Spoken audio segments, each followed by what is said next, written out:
আজকে রেসিপি ভিন্ন স্বাদের কাতলা মাছের ঝোল। এর জন্য নিয়ে নিয়েছি কাতলা মাছ, মটরশুঁটি, আলু আর মশলার জন্য নিয়েছি টমেটো, শুকনো লঙ্কা, কাঁচা লঙ্কা আর আদা, জিরে। মাছে নুন হলুদ মাখানো হয়ে গেছে, এবার ভেজে নেব।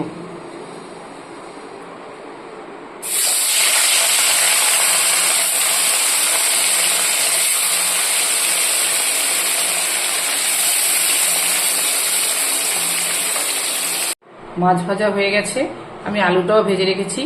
সবগুলো মশলা একসাথে পেস্ট করে নিয়েছি। ওই মাছ ভাজার তেলেই দিয়ে দিচ্ছি তেজপাতা আর জিরে। এবার দিয়ে দিচ্ছি বেটে রাখা মশলাটা।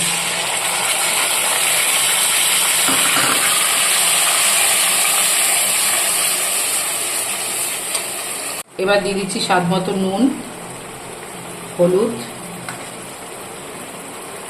মিক্সিটা ধুয়ে জল।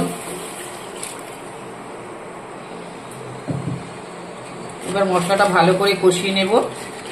মশলাটা প্রায় কষানো হয়ে গেছে, এবার দিয়ে দিচ্ছি ভেজে রাখা আলুগুলো আর মটরশুঁটিটা। আলুর সাথে নেড়েচেড়ে আরেকটু কষিয়ে নেব। মশলা কষানো হয়ে গেছে, দেখুন কি সুন্দর মশলা কষানো হয়ে গেছে। এই গরমের মধ্যে এই জিরে বাটার ঝোল, গন্ধ লেবু হলে আর কিচ্ছু লাগবে না, এই দিয়েই ভাত খাওয়া যাবে। এবার দিয়ে দিচ্ছি পরিমাণ মতো জল।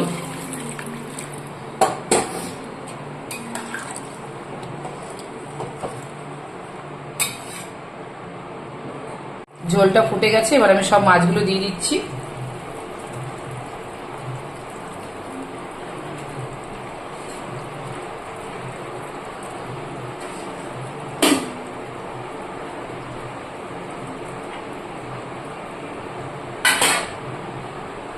একটা টমেটোকে 4 পিস করে দিয়ে দিচ্ছি।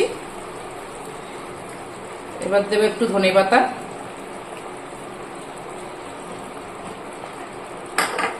আর একটু গরম মশলা।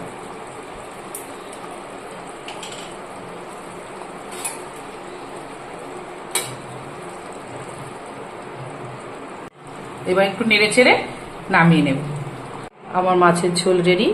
আপনারা এইভাবে বাড়িতে একদিন করে খেয়ে দেখবেন।